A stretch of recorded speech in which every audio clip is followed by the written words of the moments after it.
Space, the final frontier. Well, okay, not really. All right, take two. Here in the Mitten State, welcome to Code 47, bringing you all things Star Trek, spanning the quadrants, the best thing since the neutral zone.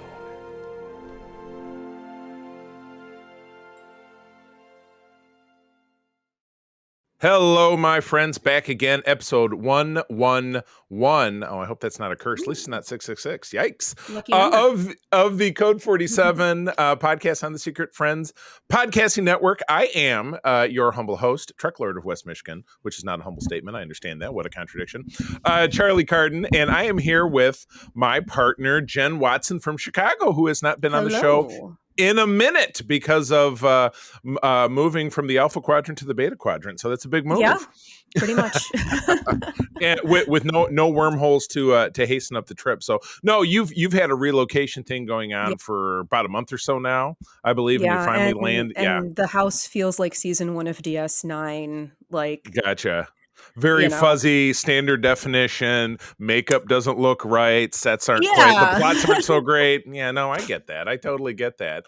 But yeah, no, happy to have you. Happy to have you back. Happy to have you back. And we'll strategize about talking about some more Sequest DSV over on the Patreon. Oh my God, did you catch out that segue? But no, we are very grateful to have a number of wonderful folks who do support us over on our Patreon over at patreon.com/secretfriendsunite. Gives us the chance to create wonderful additional content. Much like, as I'd mentioned, the fact that several months ago, Jen and I talked about the first season of the awesome NBC, I believe, science fiction program Sequest DSV, which I'd never seen before, in the Facts of Geek Life, which is one of those great programs. So feel free again to visit patreon.com/secretfriendsunite to do a 7-day free trial. Check out that show, check out several of the other shows the rest of the SFU compatriots do. Our top tier friends are friends with benefits: Corey and HD, John Sidorf, the awesome Phoenix Sisters cosplay, and Brendan Myers on the BFFs level. Excuse me, that's the top tier. Sean Stella and Henry Nias, the wonderful Nias family, my dear friend Missy Merchant and Andy Milliken. We are glad to have you all. Again, visit patreon.com/secretfriendsunite for a free 7-day trial. And if you like what you hear, please feel free to stick around. Well, unlike other weeks, it seems like we've had a string of weeks in a row where there was some significant news to report. I know that the writer strike definitely ended prior to our previous episode. Yay! But the actor strike is continuing to grind on, the SAG-AFTRA strike. There was some hope this week, going into the weekend. In fact, there was a quote from their chief negotiator on the union side that said they felt very hopeful, cautiously optimistic, I think was the word, that they were going into recording negotiations this weekend. Today is Sunday. I had read that there was events happening, meetings happening yesterday on Saturday, but I've not seen a headline addressing it one way or the other. So I am, again, not holding my breath. However, that does mean that as we continue to wind down, grind down, we are getting close to the end of being able to talk about new material in the first segment of the show, which kind of bums me out. We do have some plans. We've been talking collectively as a group about where we go next. Sneaky secret plans. The first episode of which will actually be a suggestion by Jen that I don't know if she remembers she made. But it's on the remember that, and it's still relevant. So it is very relevant. So we will be talking about that. But again, getting into segment 1, we're talking about episodes 7 and 8 of season 4 of Lower Decks.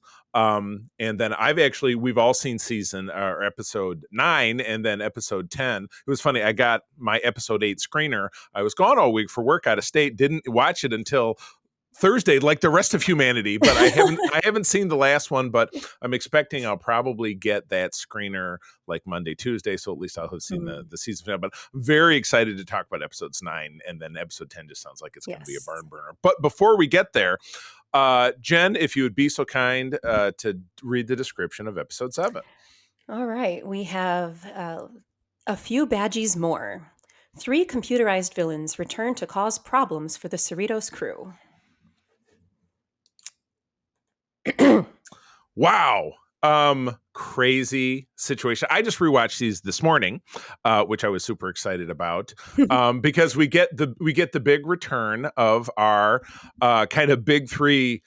I would say satirical villains, but again, everything on the show is kind of satirical, with the exception of probably no, even Moopsy from earlier this season was satirical to a I point. love Moopsy so I much. know, and the Moopsy merch is really starting to pontificate, which I absolutely love.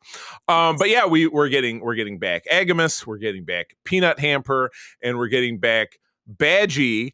And Badgie. what an incredible deconstruction of that character, because Badgie, and the episode's kind of bookended by was it the end of season 2 where there was it was where there was the big blowout with Badgie, and then Rutherford was injured and lost his, basically lost his AI headpiece. And then Jax apparently died, and then he came back, but that was never explained. But it ended up being great That's for the comedic Black Mountain effect. and the koala.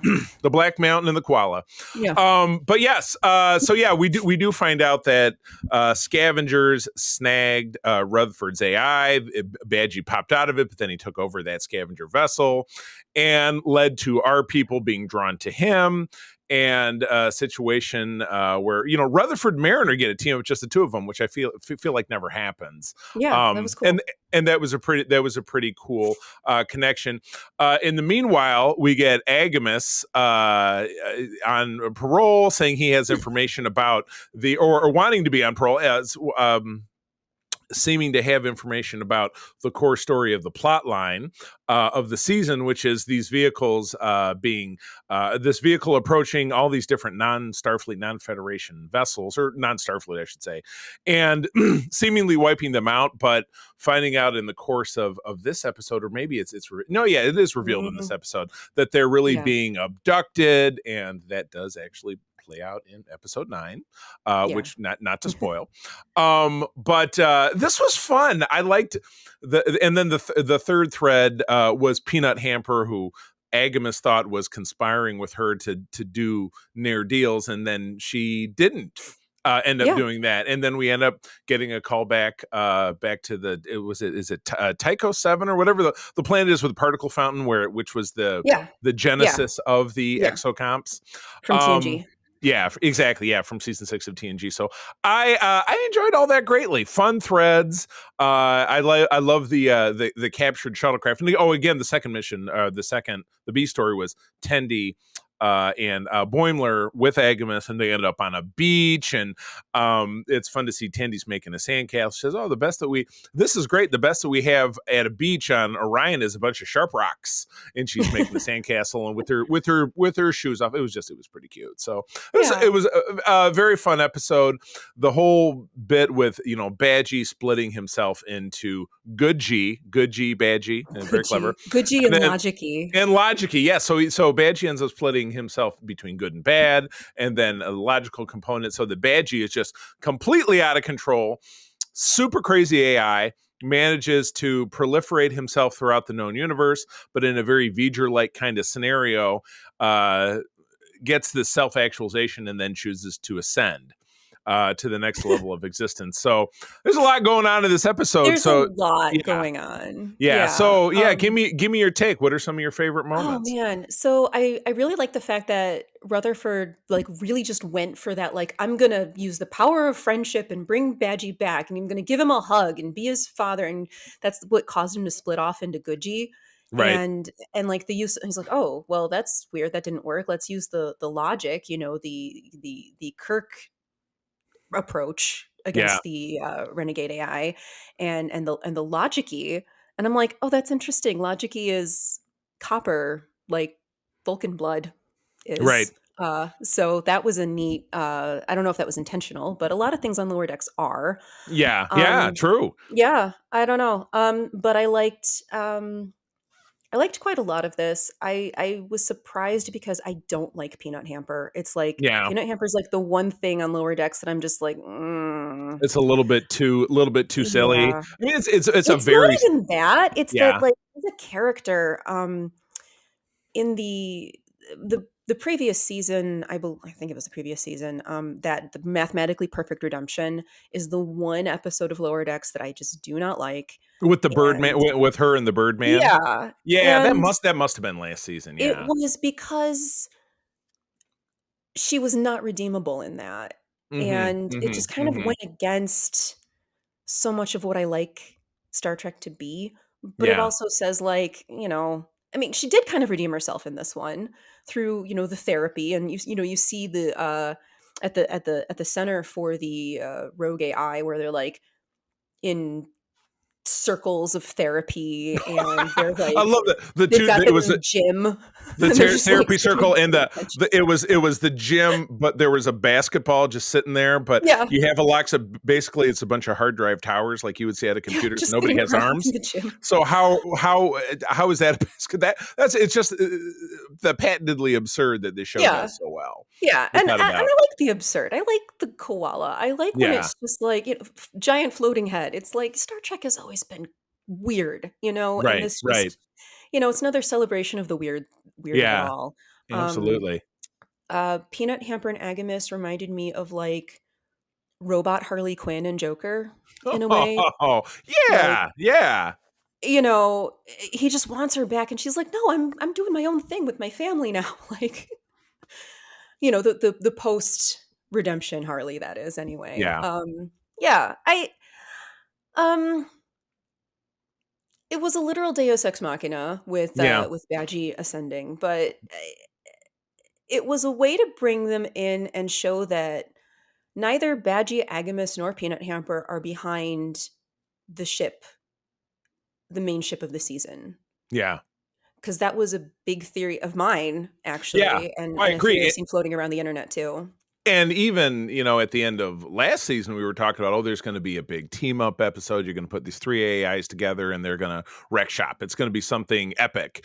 And they gave us this instead, which is, I think, without a doubt, what this show really does best, right? They really deliver on doing the unexpected, and Yeah, then they doing it in a subvert way, yeah, expectations all the time.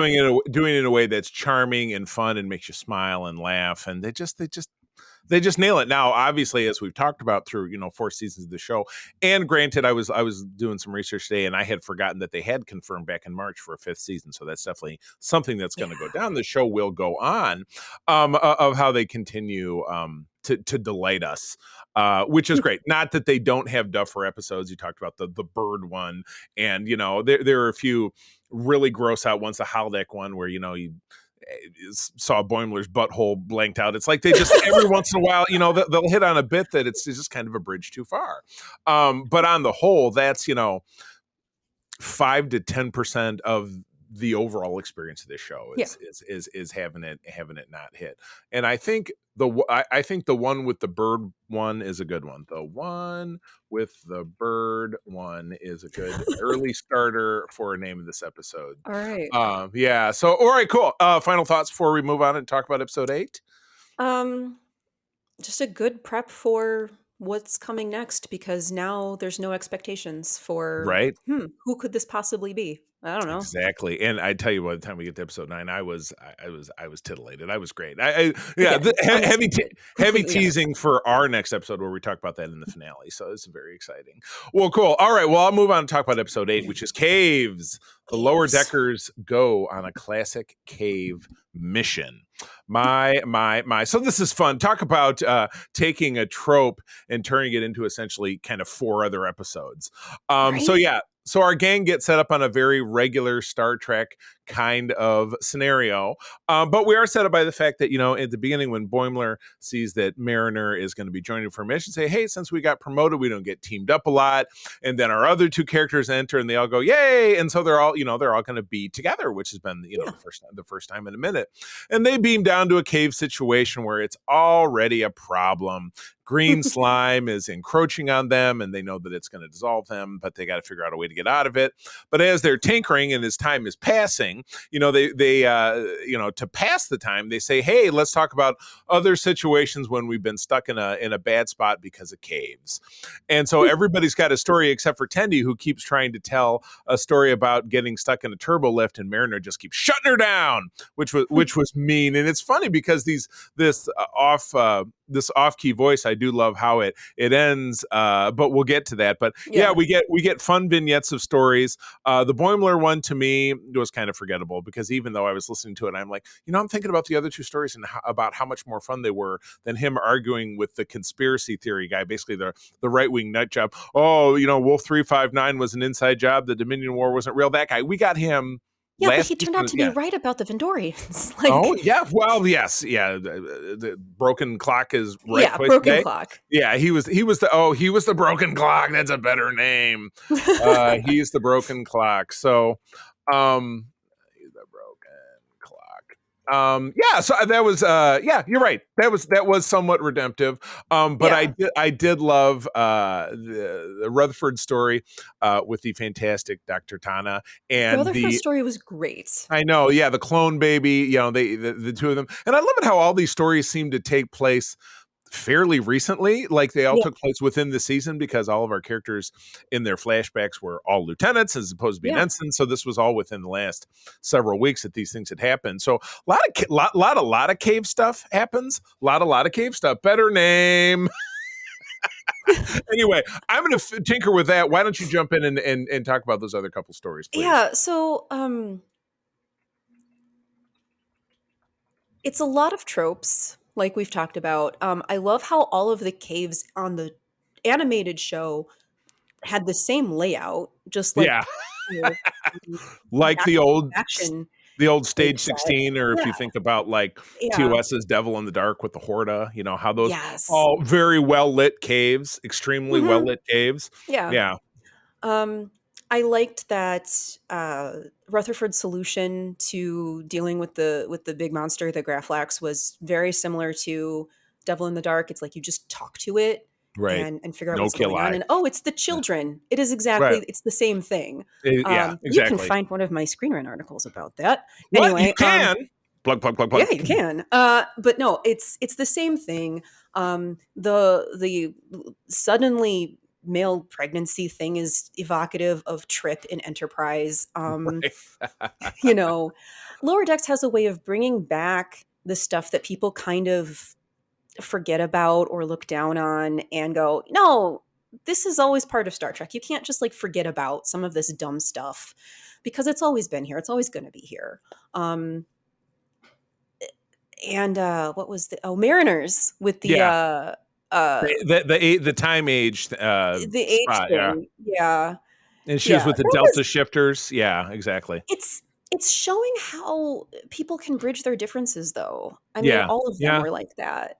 And it's them making new friends, but keeping their bonds together. And that's what Tendy's focusing on, because Tendy's so the power of friendship. Right. And how important that is to her. Yeah. Power of friendship for every. What was that from? It's Always Sunny? Nightman. I don't know. I've never seen it. Oh my gosh. There's a little homework assignment for you. That's a fun, very satirical. Let me see. How did my brother ever describe that show? It's like Seinfeld if all of them were sociopaths, which they kind of were, but you kind of take it to a next level. But anyway, not to get too far afield. But anyway, back to Mariner's story too. Like that was, I don't want to just gloss over that one either, because that did show her kind of making amends with Delta Shift, and there's all that animosity that she had just grown for no good reason, and it's like, oh wait, you guys are people too, kind of, they're working together to find the solution, and she's not going to be buddy with them necessarily. She's still going to leave that guy's leg over there. Oh, that was pretty gruesome. But we'll just have the doctor grow you a new one, because wouldn't it be fun to live in a time where you don't have to worry about, I've got a bum foot, right? Because I had an aroma in my foot. I would love it if I could just have a new right foot. Yeah. Give me a new right foot. You know what? Give me a new lower half of my spine where I had to have back surgery. I mean, oh God, I really do look forward to that. Yeah, I really do look forward to that possibility. We can all live to be 100 until our brains turn into jelly or whatever. The doctor grew me a new kidney. Right? Yeah, by giving you a pill. Yeah, or Dr. McCoy himself, who lived to be in his late 130s. Yeah, and we saw him. He looked bad, but hey, it's okay. Better to be alive, right? I don't know. Still kicking. So cool. All right. Well, that's it. Yeah. And then at the end, Tendy's story being the last one, she tells a very fun tale that takes place after the end of the very first episode of the series when they're in the bar and drinking, and they all end up stranded in a turbo lift together, and it talks about kind of melding their friendship together and stuff. But she ends up having to tell the story because the cave aliens in the present says, we will not let you go until we hear the green one story. And she gets to tell that, and then they all get away, and yeah, I really dug it. I really dug that reaffirming of their own friendship, but then also how they all have separate lives too, and separate thoughts, and they're not just all they're growing and kind of in a lot of ways moving in their own direction and doing different stuff. But yeah, it's really cool to see that after these 4 seasons. I mean, all of these characters are thought out from the beginning, but like they're adding more to them as we go. They're taking input from the voice actors. Right. I know that Tawny Newsome has said on her own podcast that Mariner's just her at this point. Yeah. Having met her a couple of times, that seems very simpatico. Yes, I agree. Yeah. That's awesome. It's cool to see them grow and change and still just be themselves. Yeah, no doubt about it. Well, good. Yeah. Well, that wraps up talking about Lower Decks. And again, very excited in our next episode to talk about episodes 9, which we've seen at this point, and then episode 10, which we'll be seeing the week that you're potentially listening to this. So yeah, we'll be doing that, a big wrap up of the season, and then potential insights on what we might see in season 5. Whenever that might be. It could be being written right now, but as far as I don't know. Well, I mean, our voice actors can't go back and voice act. We know that, so the show is not going to be produced until that is over. So let's hope to. And I believe they record first. Yeah. Oh, gotcha. Okay. Yeah. So and then do the animation. Wouldn't really matter if they were animating it right now, but they could be writing it. But then again, that could be held up by a lot of things as well. So anyway, okay, let's move on. We are starting a new show in segment 2, and again, Jen, this is a very big deal for me. This is one of those you've got a VHS tape running in your head. So you told me you didn't even have the opportunity to watch these episodes again, but I am willing to bet that it won't make any difference in your input. No, I watched these when they came out. No, that you haven't watched them recently. You told me you didn't watch them recently. I'm actually in the middle of my DS9 rewatch right now, so I watched these like a couple months ago, so they're relatively fresh. There you go. Okay. Yeah. That's good. Yeah, no, I misunderstood when you said, well, I didn't even get a chance to watch these. I'm like, but you said, but I feel very confident, and I absolutely believe you. I mean, and I believe you twice as much now. Season 3 and 4 of DS9 are kind of what got me like into the constant like weekly watching of Star Trek was season 3 of DS9. So from here on out, I've seen these. I totally understand. So set the table, fall of 1995, season 4 of Star Trek Deep Space Nine. So watching as these aired the first time, or did you watch them later on in life? Watch them as they aired. Watch them as they aired. Okay, wow. Yeah. I remember this very first episode. This was my sophomore year in college. I was home for a weekend. College and home is where I am right now, because I live in my childhood home. Was an hour apart, so it's not like, oh my god, it was worlds away or whatever it is. Was home for the weekend, and I was taping it, as I always did, with pausing out the commercials.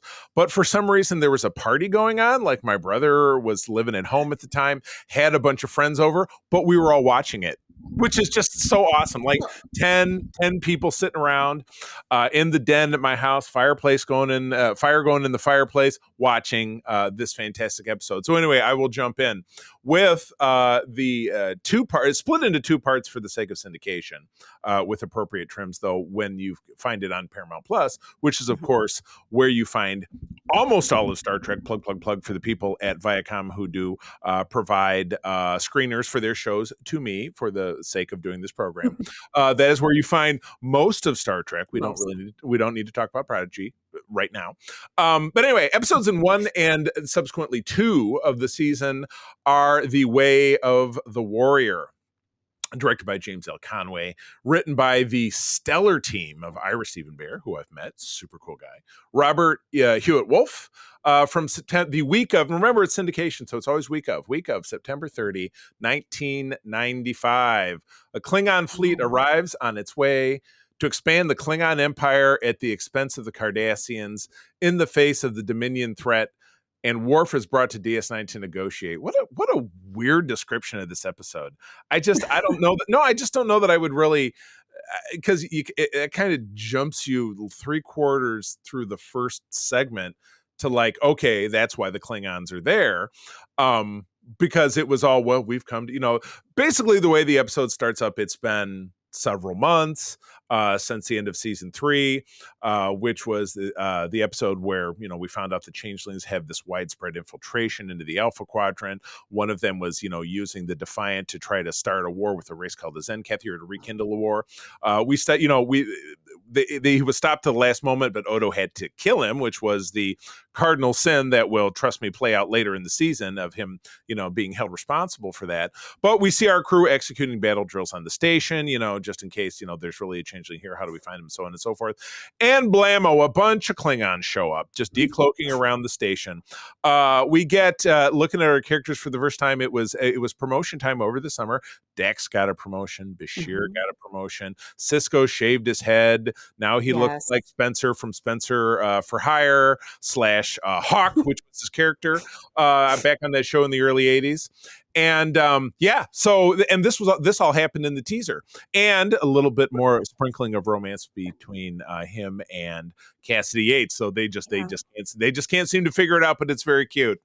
So yeah, we jump right in. We're introduced to J.G. Hertzler, who is Martok, who I will be meeting this week. He is a guest at Grand Rapids Comic-Con, the event that our chapter, the USS Grand Petoskey, is heavily involved in. And there's also a Klingon-centric event Friday of this week, and I'll give you a nice plug and some websites at the end of this to talk about the event. But it's at a bar establishment called the Bob here in downtown Grand Rapids, called the Klingon Drinking Party. Both he and Robert O'Reilly, who is Gowron, are both big guests at our show, and it will be having a party. So yeah, if you're listening to me, if you live in West Michigan, or if you live anywhere in Michigan or anywhere at all that you want to jump in a car and drive, 7:30 p.m. downtown Grand Rapids at the Bob in the basement, Klingon drinking party. There, I've already saved the plug for the plug I said I was going to do at the end.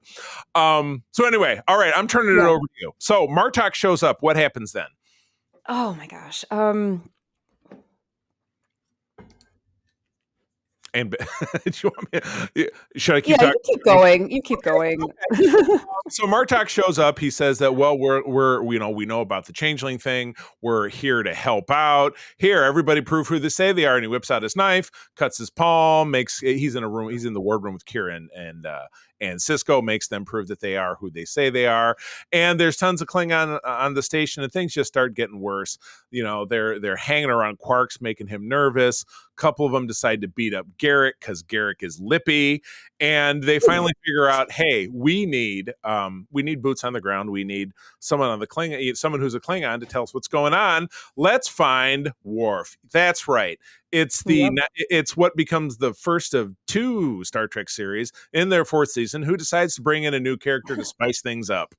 But yeah, Worf shows up. Now, this is, chronologically speaking, less than a year after the events of Star Trek Generations, where our Enterprise DTNG crew splits up because of the destruction of 3/4 of the Enterprise D. We know that the saucer is later salvaged.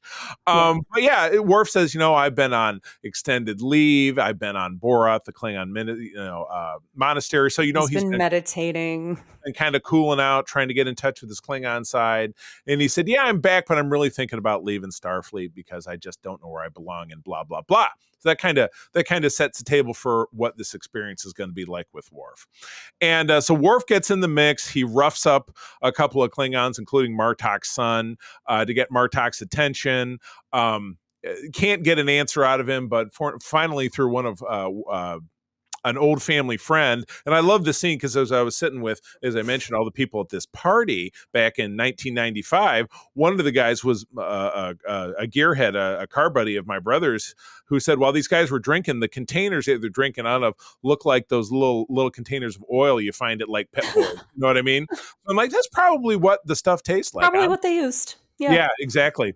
So yeah, Worf gets the answer, finds out that the Klingons are much like our description told us. They're there to invade Cardassia because they think, see my air quotes, they think that Cardassia has been taken over by the Changeling because there's been, political upheaval, blah, blah, blah.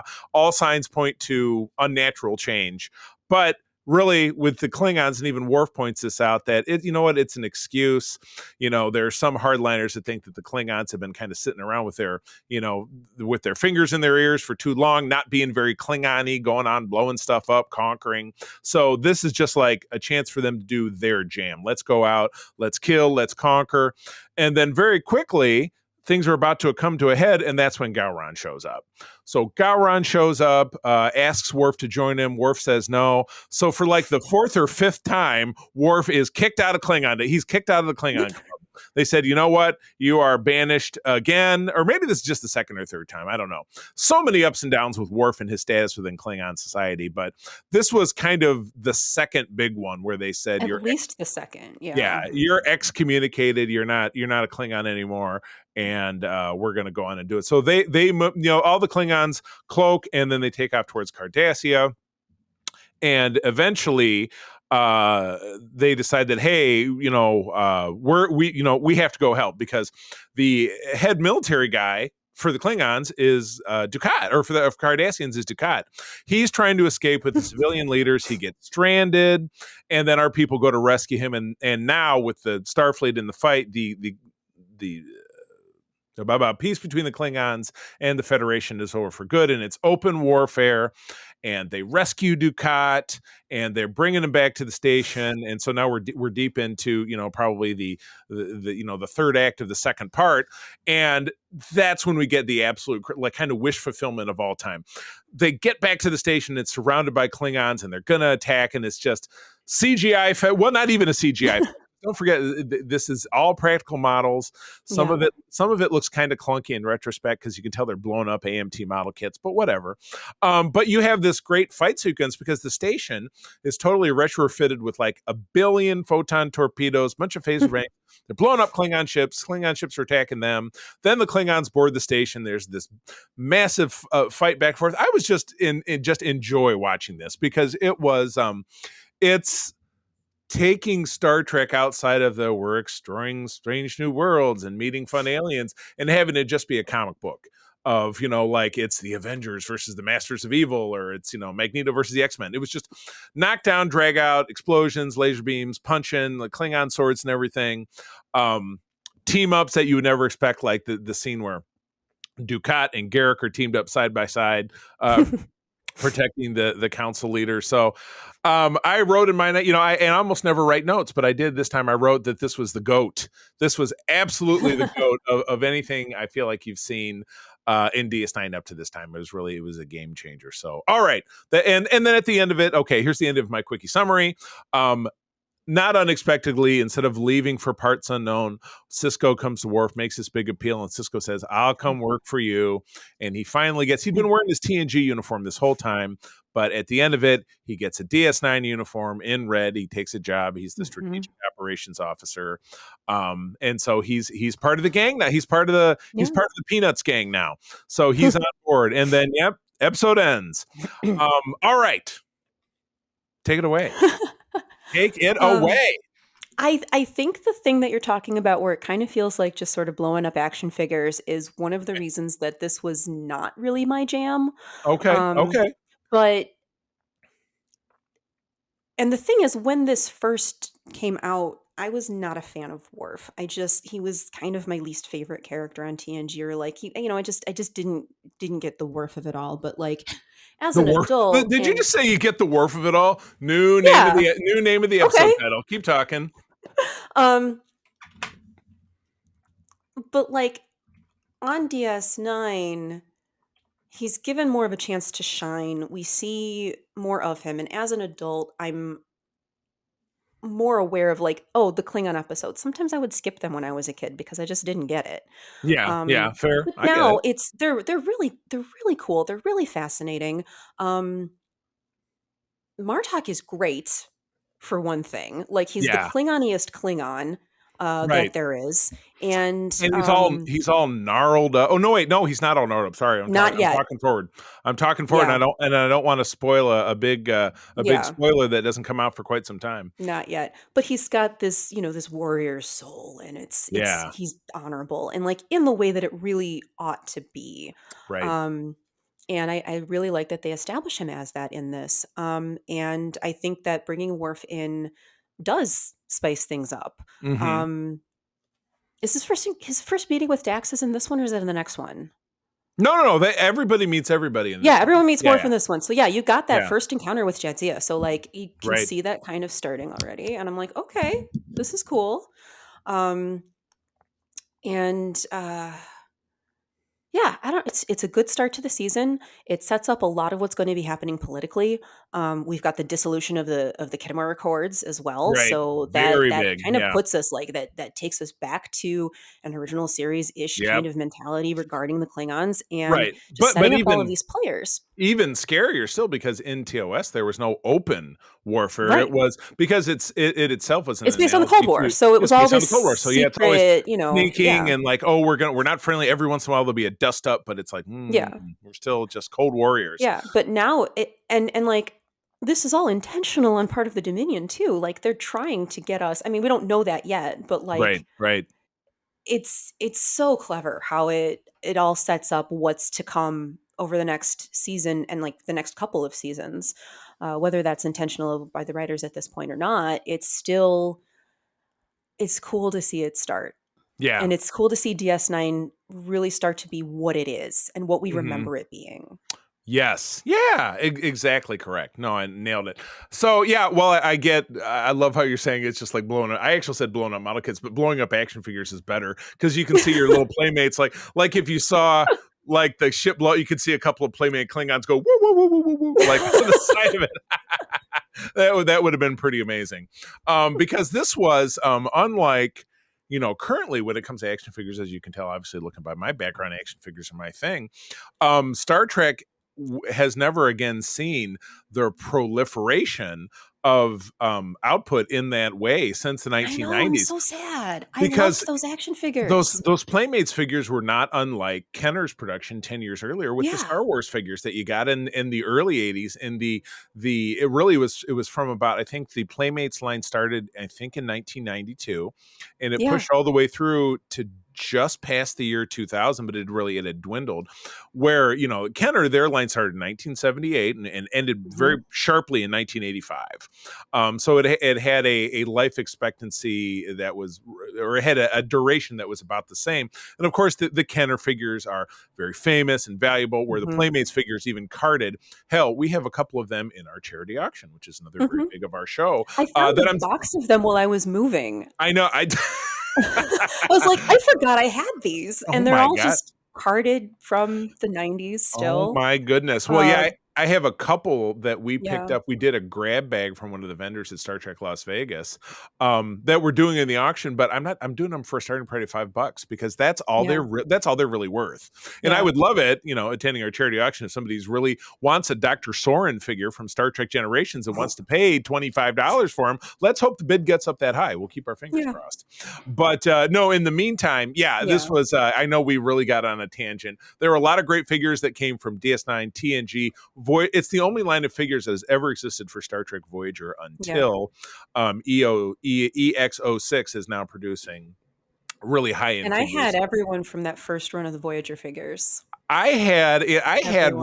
I did have the core crew of all of the lines, and then I had a lot of the Yeah, one-offs and the weird stuff, and I yeah, sold the whole kit and caboodle when I was just clearing out stuff about 10 years ago to a local oddities shop, or a kind of a secondhand store guy. So I, yeah. I then went back, I collected a bunch more. I actually sold a bunch of those in our charity auction last year. Now all I have is the original TNG 10 back in a bridge model that a guy sold me. So I have the 92 bridge model. It's on Wow. the other side of where I'm recording. If I could flip the camera around, I'd show you. Yeah. But behind me, I have the other 4 figures. It was a Ferengi, a Borg, it was Gowron, and a Romulan. So I have the original 10 Okay. back.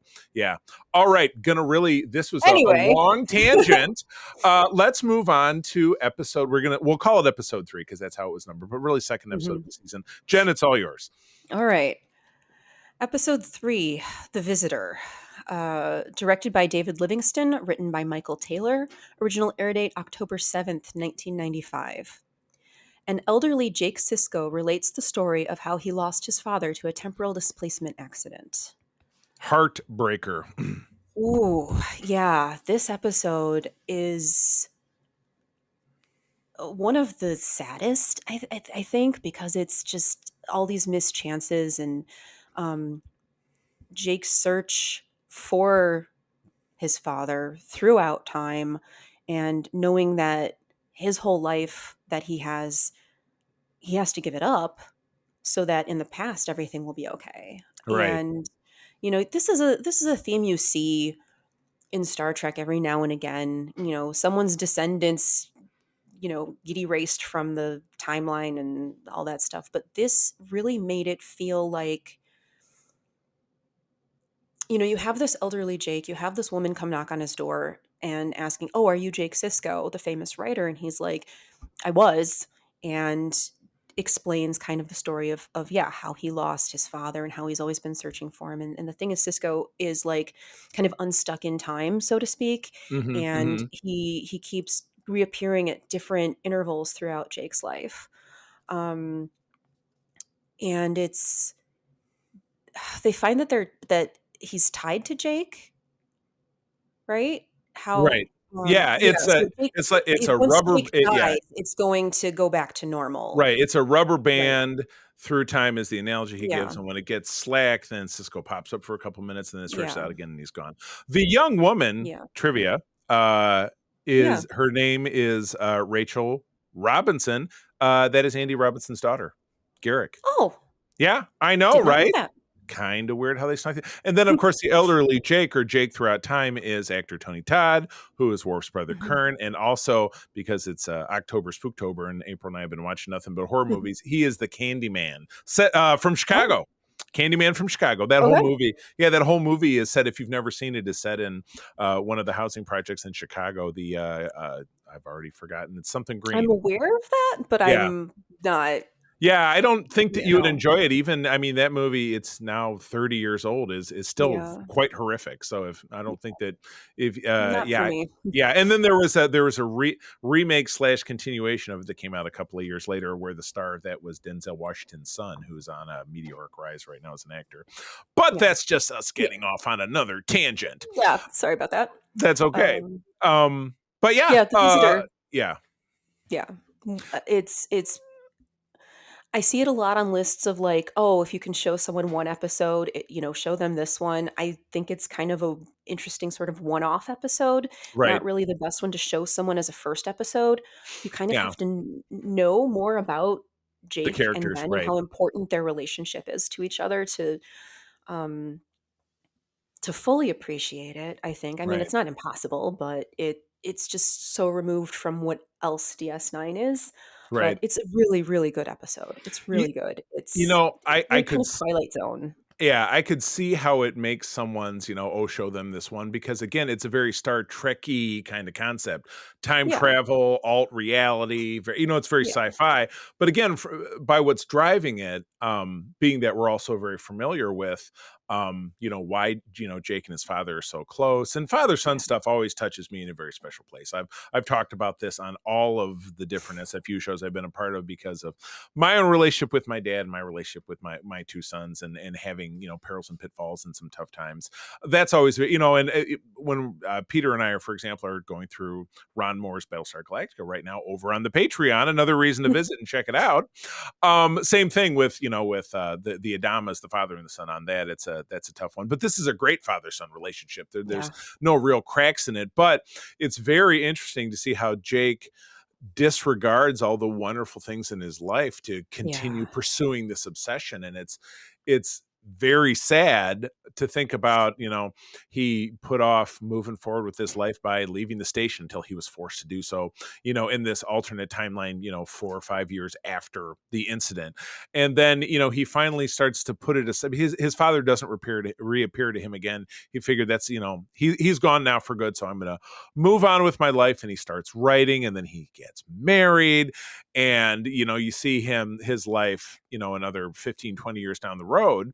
And Nog is still in his life. Nog is a Starfleet captain or Starfleet commander at that point, but has moved forward in his career in Starfleet, which does happen in the regular show. So, it's interesting from a costuming standpoint. It's interesting to me how those uniforms that we first saw in All Good Things, they're one pieces, but mostly colored up top with the rank pips with the black stripe on the breast and the black stripe and that badge, are never made canonical unless I'm mistaken, because we only see them here. We see them in the series finale of Voyager, so that's going forward to this point, and we see them in this episode. So they, for some reason, because of changes in the timeline, nobody dreams up one of those uniforms. Maybe the guy who designed those uniforms got hit by a bus for some reason that would have been prevented. I think it's an interesting... Just a note from a costuming standpoint is that when you see those, they show you, oh, this is the future. Yeah. And it could be that that's a note for this is a future that will never come to pass, because that's what happened in Voyager and in All Good Things when we saw those uniforms before too. All of those timelines were wiped out. Yeah. Yeah. So were they the same timeline that got wiped out? I don't know, but they could be, but I mean, maybe it's just something that they're closer together on a branching timeline, that they're going to have some similarities.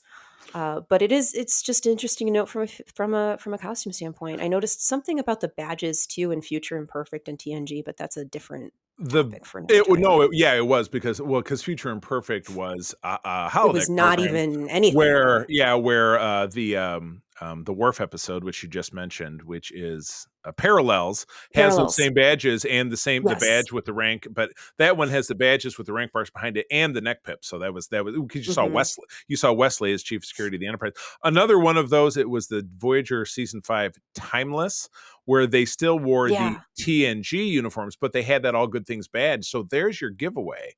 Yeah. That those two style of badges always mean that it's something that's not going to stick. That's so bizarre. It's so bizarre.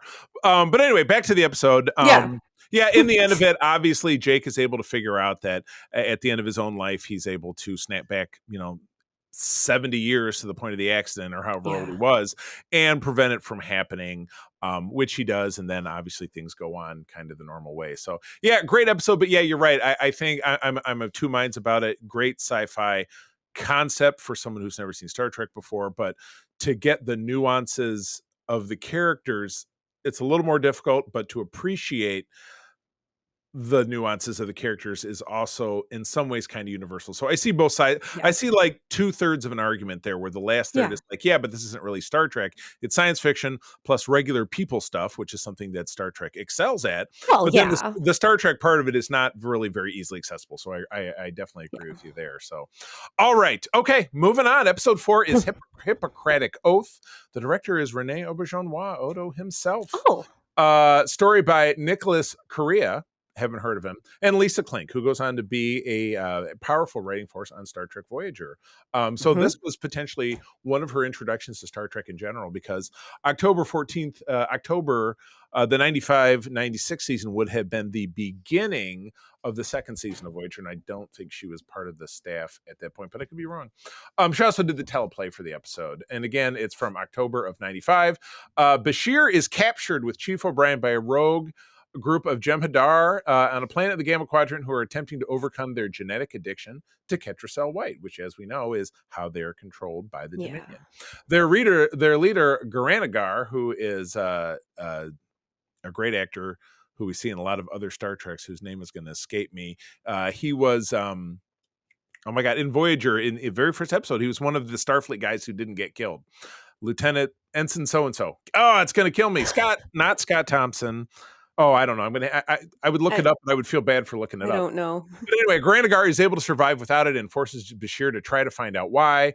And then we get a B story back on the station. Worf is finding it difficult to leave security matters to Security Chief Odo, a very like kind of sitcom-y, kind of like, oh boy, I just can't, you know, this was the literal definition of a sitcom premise was the B story to this. So, It um, kind of was because there was misunderstandings. exactly. Yeah, Yeah. it was your Three's Company of DS9. Like, oh man, I don't know what's going on here. So anyway, a story with Bashir and O'Brien on this planet. So Bashir and O'Brien at this point have finally become like the best of best buds. You know, Yeah. they are super duper buddies.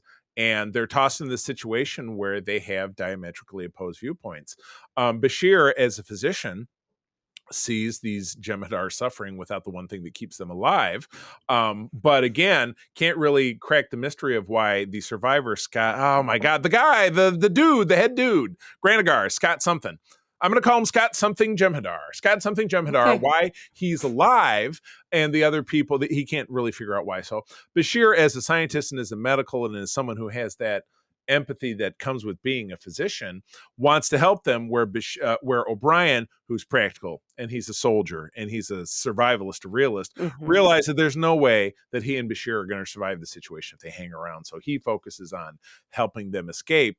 And this is when the two of them come nose to nose, and Bashir asserts his authority as, the officer versus the enlisted man, which is, this was, sidebar, first time when Chief O'Brien was identified by his actual rank. When the Jem'Hadar addressing the down at the beginning says, you are a chief petty officer known as a non-com or non-commissioned officer in Yeah. military parlance, had never been addressed. Don't forget the long legacy of what the hell is Chief O'Brien, because when he first appeared in Encounter in Farpoint, the very first episode of TNG, he wore an ensign's pip, didn't get a name until the second season of TNG. He went from red to gold, still wearing an ensign's pip. Throughout the second season of TNG, Yeah. he wore two pips, indicating a rank of lieutenant, but was never addressed as anything but O'Brien or Chief O'Brien or Miles eventually. And it wasn't until season 6 of TNG, just prior to the beginning of DS9, that his two pips went down to a single hollow pip, indicating that he was a senior NCO, or basically a chief petty officer. Yeah. Never addressed, never. And it's not saying like, oh, it's not like he was Mariner and he got busted because he's a rogue or whatever. It was just No, it never. was just he was a It, background dude. it was, yeah. I mean, No but one expected that he would become right. Chief Miles Edward O'Brien. The most important person in Starfleet history, let's not Yes. forget, as identified by Lower Decks. So anyway, I like this. I love seeing them, coming to a showdown. But at the end of it, O'Brien disobeys orders and does what he thinks is right to Yeah. save both of their lives, which is true, because at the end of it, Which is a very Star yeah, Trek thing to do. yeah, It's, you have to follow what you believe in, and in this case both of them are doing what they believe in and right. what they believe to be right. And Except for I what mean, I Bashir like that believes. it's not. Yeah, Bashir what Yeah, believes that we're the guy that got them killed, without a doubt. yeah, it would have. But nonetheless, that's still what he's trying to do. And because he's Bashir, he's like, I'm going to find the solution for this because he Because loves a mystery. and he's a Superman, which nobody knows yet. Right. Yeah, Yeah. Yeah. So he's like, if I can't do this, no one can. I'm right. going to do it. O'Brien is like, we got to go. We got to, Yeah, they're going to kill us. Which again, like you said, practical. But I also like that they can disagree and it doesn't actually affect their friendship. They're right. still such good friends that it withstands this uh, different viewpoint, different approach to this. And I mean, it's still fairly early, so Bashir's still kind of naive and Yeah, idealistic. right, He does get sort of hardened by the war like everyone does, right. but it's something in his character that I always liked, that he Yeah, was so optimistic and so like just determined. And the interesting thing about the B story in this one is that it echoes the A story, which a good B story should do, true, in true. that Worf and Odo have these very different approaches to security, and both of them are sticking by what they know and what they believe. So, Worf is this very by the book, and Odo has these other ways of doing things, Not in through the using Starfleet ways. quark Yeah. and using sort of these, non-traditional methods that still get the job done and get it done better, really, Right. Right. than Worf would have done, because DS9 is a different environment. Right. Right. And that's something that I think all of the characters have to remember, in a way, is that it is a different environment. It's a former Cardassian station. It's, they're working with the Bajorans. It's not fully Starfleet. So, the methods that Worf is used to are not really going to work. Right. And some of the stuff that Bashir really wants to do, not really going to work either. Right, exactly correct. My, Yeah. my.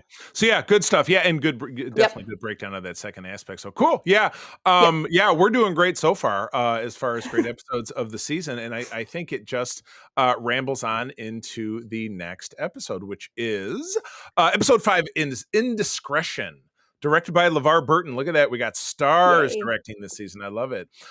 Story by Tony Marbury and Jack Trevino, which not two names I recognize, so possibly from the Slush File. But we get Nicholas Correa, who was from the previous episode, did the teleplay. So don't know much about him. Maybe he was a story writer who just didn't work out, or you just don't hear anything about him. Again, from October of '95, forced to bring Dukat along on a personal mission to investigate the fate of the Cardassian prison ship Ravenok, which disappeared 6 years previous. Kira discovers the real reason her old enemy wants to accompany her. And the B story. We got a lot of good A story, B stories going on in the early part of the season. So on the station, off of the station, Cisco appears to have reservations about Cassidy Yates coming to live on the station. And here's only the second note I've ever given on any of these. It's a big step. It is a big step. It is a big step. Wow, this is an important episode, which sets off some really pivotal plot points that dog for the rest of the series. You get Dukat has always been pretty damn one-dimensional. He's a scumbag. He's a warlord. He's a sociopath. He's a killer. I keep calling him a bad penny in my head. Like, he just keeps coming back. Right. Why are you here? He's just throwing his weight and his ego around and flirting with Kira just inappropriately. So gross. And here we find out why. Yeah, exactly. And we get even more about that further on down the road. But what you actually find out is that there is, and again, he's not human, so you say there's a human side to him, but there is something about him that is quasi-redemptive while at the same time fantastically self-serving, is that he had one of several Bajoran mistresses. He has another Bajoran mistress we find out about later on that I know we won't cover that episode for well over another year, so I don't even want to spoil it. But anyway, he had a Cardassian mistress by which he fathered a daughter who is now 13, who was on this prison ship, not as prisoners, but they were hitching a ride in order to go to another Cardassian planet where they could seek refuge, because the mother was Bajoran and the child is obviously half and half, and a Bajoran and a Cardassian. There's no real place that she would be welcome. Exactly. And again, that was covered very heavily in the season 2 episode of this show called Cardassians, that had to do with these Cardassian war orphans. This is the same. Yeah, this is the same bit. The Cardassian out of wedlock multi species children are also not exactly top shelf as far as their societal acceptance. So that obviously they find this crash ship. It's on a desert planet, and it's our first introduction in person to the Breen, which are these. I identified them immediately. It's take Leia's character from Return of the Jedi as Bausch the bounty hunter. Take that outfit, times it up by about 5, and you get like a big lanky version of that outfit of characters that don't speak any perceptible language that we're ever able to understand, because the Breen get much more developed in season 7 of this show when they become part of the Dominion War. But in this case, they're running a prison camp, and what Dukat says is that I need to find my daughter, and I unfortunately need to kill her, because if I take her back, my standing in society and my relationship with my everyday family will be destroyed because of my Indiscretion. Name of the episode. Nailed it. So you watch him struggle with that because again, he's like, I have a daughter, but I got to kill her. And Kira says, I'm not going to let you do that. And then when it comes right down to the very TV like moment where he's pointing the gun at her, and she says, I always dreamed of you coming to save me, but if you don't really want to save me, you probably ought to just shoot me. And what does he do? He doesn't shoot her. He says, I was wrong. I love you.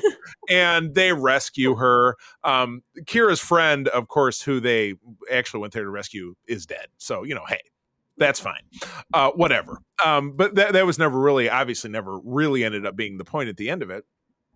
So great A story, and at the end of it, they end up back on the station, and Dukat takes her back to Cardassia. But you're right, even at the end of it, she's like, well, hey, let me know how it goes. And Dukat's like, oh, I totally will let you know how it goes. Because he's still flirting with her and being disgusting. But anyway, that's the very heavy A story. The B story is Sisko and Cassidy. They have this evolving relationship, but you know what? She's a cargo pilot. She doesn't live on the station. She's there. She's gone. So he's got like this long distance relationship, and he's kind of down with that because it's not kind of too much for him to. Doesn't have to commit too much. Doesn't have to work too hard. It's not like he's seen other. Ready. He's not like he's seen other people, but it's like he's a widower, and he just seeing someone is very difficult for him, and he has very serious feelings for Cassie, but he's just not ready to take that. So he does let slip when talking to her when she comes to him and says, "Hey, I might get a job with the Bajoran government, and then I can have a spot on the station. And isn't that super cool?" And he says, what does he say? It's a big step. Oh, man. And nothing's funnier than when he's relating the story to Dax and Dr. Bashir, and they both go, well, it is a big step, but basically, you're a moron. And yeah, Cassidy, when Sisko says that, she's like, I'm not even going to take the job, forget it. And so he finally gets his head out of his ass and says, hey, you know what? This is a me thing, not a you thing. Don't listen to me. It's just, it's tough for me because my dead wife, blah, blah, blah. And she says, you're a moron, but it's cool. I forgive you. Let's move on. So, I like it. Yes. So cool duality between the super heavy, super serious A story and your somewhat frivolous, kind of punchline driven, but ultimately kind of character building for Sisko B story. So great episode. Yeah, it keeps the levity in there. It keeps it from getting dragged down too much by that heavy A story. Yeah. Big time. My goodness. Yeah, cool. All right. Now number 6 is going to be all you because when we were talking about this on our team group chat, setting this up a couple weeks ago, you're like, oh, it was my moment for, and I won't say what it was. A little bit. I'll leave that to you if you want to say it or you don't want to say it. I don't want to toss it out there. But anyway, take it away with episode 6, please. Episode 6 is Rejoined, directed by Avery Brooks, story by Renee Echevarria, teleplay by Ronald D. Moore and Renee Echevarria. Big stars. Aired October 28th, 1995. Dax is reunited with Lenara Khan, whose previous host was the wife of one of Dax's former hosts, Tarius Dax, and the two struggle with their feelings for one another. Whoa, oh my. Now, in this episode, there's this taboo in Trill society, which is never really referenced before or since, but it stands in as the taboo against a same-sex relationship. Correct, Mundo. Star Trek is always about the era in which it airs or is produced. Mm-hmm. And this being 1995, this is a moment for LGBT representation on television and kind of everywhere. I believe this is kind of right before Ellen comes out. I mean, it's that a couple years, kind of era, right? Yeah. You're getting more awareness of this. So, and Star Trek has never really dealt with same-sex relationships directly. You had an episode in TNG, The Outcast, that was meant to be that, but didn't quite get that. So this was the first time, and the taboo in Trill society is that there is no reassociation between hosts of previous symbionts that were previously connected. Right. Now, Which, if I can jump in, because we Yeah, covered this please. very, very recently in the first appearance of the Trill, which was at the end of season 4 of TNG. I think that was Peter and I talking. I don't know if it was me and you. I think it was Peter and me talking because it was only a few Yeah. weeks ago. That the Trill in that episode immediately wanted to hook up with Beverly again. So it was like it was not an issue at all. Now the difference though is that Oh, she Beverly's was not a Trill.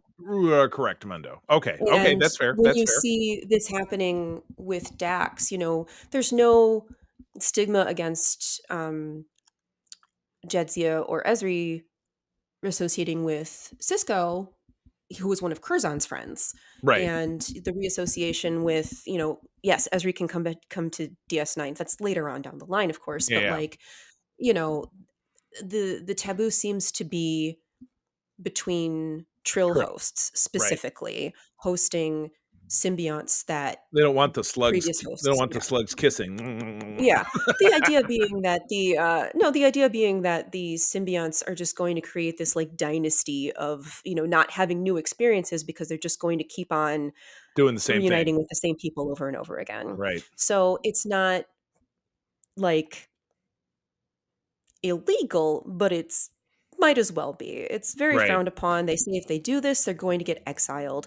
And Right. they're fighting with their feelings for each other, and they're wondering like, is this Tarius's memories coming up? And there's some closure to that relationship Hmm. because Jadzia is able to explain what's going on, what Tarius was thinking when he died. Right. Right. But the more time that they spend together, and it's really cute. I mean, they have chemistry, Yeah. um, but they do decide to have a physical relationship, and it is the first same-sex kiss on Star Trek. Yeah. And And really, in large part to, I think, broadcast television of any kind, if I'm not mistaken. Pretty close, anyway. it's a lot was happening around this time. Right. It was Yeah, if it was first, it was by a nose, or if it was second, yeah, it was by a nose. It yeah. was one of the first, absolutely, without a Yeah, doubt. it was early, and there was such a kerfuffle about this Oh my god. episode. Oh, I remember Entertainment Weekly TV Guide, because back in the day, people read magazines. It was a thing. I Yeah. know. I had a subscription to Entertainment Weekly from about 1996 on and off until it ceased to exist, which was about 5 or 6 years ago, if that. Oh, So okay. yeah, it was one of those like, hey, you read it, and then it ended up on your pile of magazines in the bathroom, and that's where you read it the rest of the time. And yeah, exactly. So, but this was like, oh, it's the big controversy and stuff, and again, maybe because this was a syndicated program that made it was, and again, as Ira Stephen Bear said on one of the talks I heard him do when we were on the Star Trek cruise earlier this year, people weren't paying attention to what we were doing at all, he said. So that probably Yeah. made it very easy for them to blast a script like this through, and then get it produced, and then get it on the air, and so much the better, because it's a wonderful, very Star Trek kind of story. The morality play, what's at the center of it, and ultimately, kind of like the one of the episodes we talked about just even last week when we were wrapping up season 4 of TMG, the Half a Life, with David Ogden Stiers as Dr. Yeah. Timothy and his society, that Mm. everyone has to die at age 60, kind of like like Logan's Run, which is a great sci-fi movie from the 70s, which I referenced at the time. In that episode, because he's falls in love with Waxana Troy, and she's like, this is barbaric. He said, but it's the way of my people. And for a while he's not going to do it, but then ultimately he realizes that that I want to be with my wife, or I want to Mhm. honor my society, and that's ultimately kind of what bleeds right back into this one. So again, yes, a very Star Trekky kind of making a difficult choice, impossible situation. Yeah, I think they pulled it off Yeah. well, and it wasn't And it slow. doesn't Yeah. last. Right. It's a one and done episode. Lenara doesn't come back. Right. Um, but this was an important episode for me too. I mean, I love Dax. Like, she was my favorite character on Yeah. DS9. Um, and for me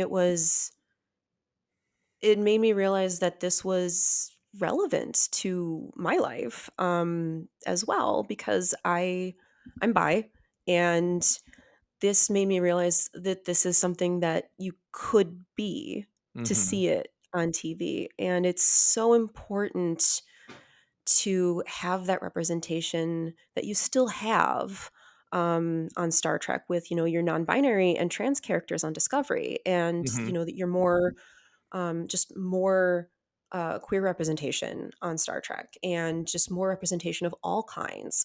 You have a hijabi on Lower Decks, just in the Yeah. background, and that's so important too. Um, the future is for everyone, Yeah. and Yeah. Star Trek shows us who we are Hmm. and who we can be. And for, you know, preteen Jen watching this um, alone, right? Hmm. And I see them kiss, and I'm like, oh, oh, they can do this. Now there's still the taboos, there's still the warnings against it, Yeah. but it was eye opening. Yeah. Um, because Jadzia has, relationships with men. She talks about men a lot, but, in any case of her having a relationship with a woman is in the context of a previous host who is male, Right. having a relationship with a woman. But it's like, it doesn't matter. Um, and it doesn't matter to her. So does it have to matter to me? Right. Right. And Exactly. it doesn't. So, in my limited understanding of you know things of the bisexual and the trans and the queer community, Mhm. because the symbiotes are not human, is my understanding of pansexuality, would that be more applicable to the symbiotes? Yeah. Yeah, exactly. So Yeah. symbiotes themselves are pansexual, the actual Yeah. physical slug. There, I Yeah. got that Well, one they right. don't have a Gold star for me. gender. As Yeah. far as I understand, the symbionts don't No, not at necessarily all. have a gender. I mean, it's a Right. social construct anyway, so it doesn't It's true. really It's true. matter. Yeah, it's really true. Pansexual Symbiosis Commission. There you go. On Trill. That's no, it's fascinating. You're right. So Yeah. this is the most in some ways Star Trek of all the segments we've talked about in this episode, I think, because Yeah. it's the very best of us. Showing that all things are possible. And what I've always maintained is that, love is love, and rules that tell It you is. who to love and who not to love are superfluous. And that's the real construct, is someone else Yeah. telling you how to feel and what love means. There. Thanks for coming to my TED Talk. Oh, that's totally, that's epic, and it's awesome. And I do like it that it's a one-off, because maybe this wouldn't be a great enduring storyline. Maybe this was really best told in the way that it was told. Lenara does get a mention at the end of season 5 as one of the designers of the device that they try to use to collapse the wormhole, which ultimately would Yeah. have worked, but it didn't. But yes, yeah, Dax does give her a shout out and say, well, she was always better at theory than in practice. So it was more of a dig. Ouch. That's stone cold. Anyway, okay.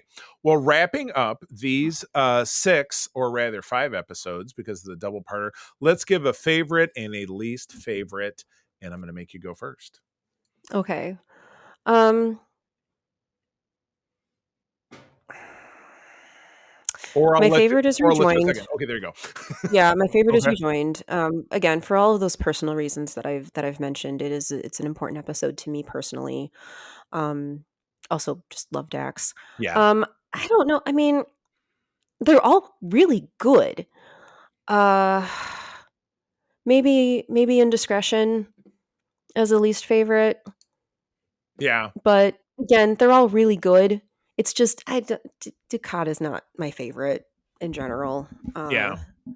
So, I hear you. but yeah, I would yeah, be fearful if someone said Ducat was their favorite. That would be more scary to me. I, again, for the reasons that you said, you're like, meh.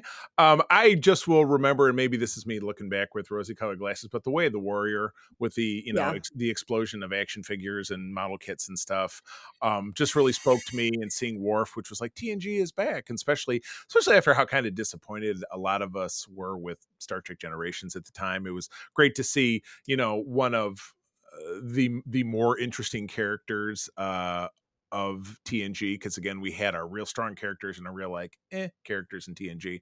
I always really enjoyed Worf, so it was great and then to throw him in the mix with the TNG characters and like, let's see how this spices things up. You knew that more exciting things were coming when it was done, and you knew Yeah. it was going to stick around. And I love seeing all the Klingon stuff, and like I said, I enjoyed the exploding action figures. That's thumbs up for. I would almost change the name of the episode to that. I'll have to think about that. Although you usually end up naming the episode something great. So this episode right now is "Don't Get the Worf of It All." I can't change that. That's too good. That's too good. So for a least favorite, I don't want to say. I mean, the Visitor is not one I go back to a ton. Even though it's great, but I thought the whole episode, there's like 3 minutes of it that's or the real episode and not just some the alt timeline ones kind of wear on me.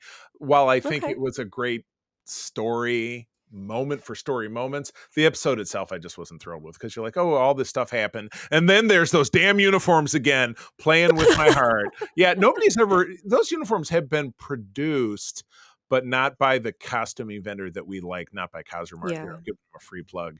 But they never produced one. So I thought, you know what? I just don't like having my heart jerked around by costumes. So that's a big thumbs down for me. Oh my goodness. All right, cool. Well, that is the end of our episode, and we will be back next time to talk about the next 7 segments, because we go 6, 7, 6, 7 in order to get through 26 episodes. So the next 7 in the next one. But Jen, so glad to have you back in the saddle. It's been a minute, and for a full episode, it's been a minute. So hopefully now that you are settled in your big move, that you'll be back on hopefully more consistent basis. So I love it. And we'll get for a given degree of settled. Settled for as it were. You're sitting on a couch that's not being moved by someone. Yes. So that's a good thing. Well, in the meantime, obviously, and then we'll talk about doing some more stuff over on the Patreon as well. But where do people find you in a place that is not here? Yes. So I have a link tree, which is linktree.com/JenWatsonArt. On the link tree, you can find links to my Etsy shop, my Instagram, my Facebook page for my art, and of course, my Screen Rant articles, where I write about Star Trek. Yay! Which is really exciting. We do. So go check those out, please. And let me know what you think. You can message me on Instagram if you want to. But yeah, that's where I'm at. And you can find all my other projects. Very good. At my link tree, Jen Watson. Linktree.com/JenWatsonArt. And the good news is it's also in the show notes, as I leave it there permanently. So, and we are, I will say, from the Secret Friends United family, we're super, super proud of the work you do on Screen Rant. So, Thank you. Glad to have you as part of our team, big time. You can find me as always over on X/Twitter at the C3. Go ahead and spell it out. I am doing my best to get active on Threads, because Todd keeps talking about it every time we do our main show. That's C3 Carpenter, spell it out. That is also my Facebook, which I really don't mess with that much. But it's also Instagram, which I'm trying to do a bit more, but it's usually just a picture of me working out or a picture of my cats or something. I mean, it's not great content. I'm not going to lie to you, but I am there. Most importantly, my lovely wife, April, and I do run the USS Grand Petoskey. We are one of the biggest chapters of Starfleet, the international Star Trek fan club in the world. We're based here in West Michigan, and as I was talking about a little bit earlier, we are going to be a very big part of the Grand Rapids Comic-Con here in Grand Rapids, Michigan, this upcoming weekend, should you be listening to this when the episode first comes out, November 3, 4, and 5 at the DeVos Place, downtown Grand Rapids in Michigan. On Friday night, I was talking about the Klingon drinking party, which I'm very excited about. It's a $5 cover at the door at the BOB, or the big old building, the Bob, which is right at the middle of town. Can't miss it. Down in the basement. We're going to be drinking and hanging out with honest to God Klingons. The actors that played Martok and Gowron will be hanging out with us, and costume members of our chapter, including myself and my wife, and a couple of the other people on our senior staff will be there with us. Most importantly, on Saturday night, after the show closes, up in Grand Gallery Overlook E will be our second annual chapter meeting, which is not going to have a ton of content outside of our silent auction to benefit the Make-A-Wish Foundation of Michigan. As I've talked about in the past, I had a young son Parker, who passed away in 2020 due to a lifelong illness at the age of 13.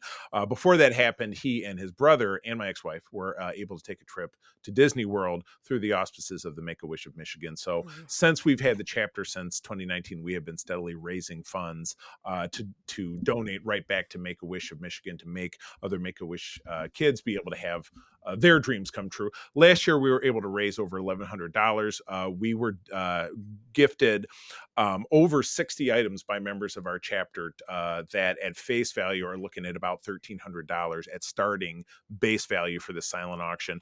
I'm hoping to double that number.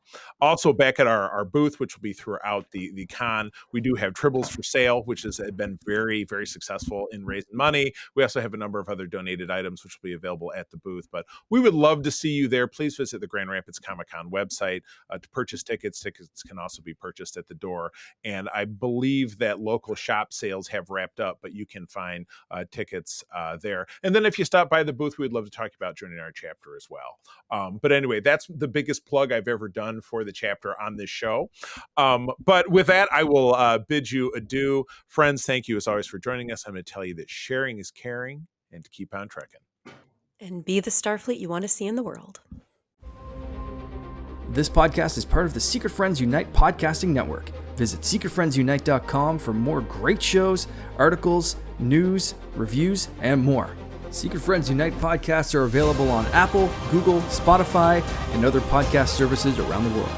If you'd like to be part of the conversation, you can join us on Facebook or our new Discord server, or follow @SecretFriendsU on Twitter. Please subscribe to Secret Friends Unite on YouTube and visit our merch store at tpublic.com. Just search Secret Friends Unite. Thanks for listening.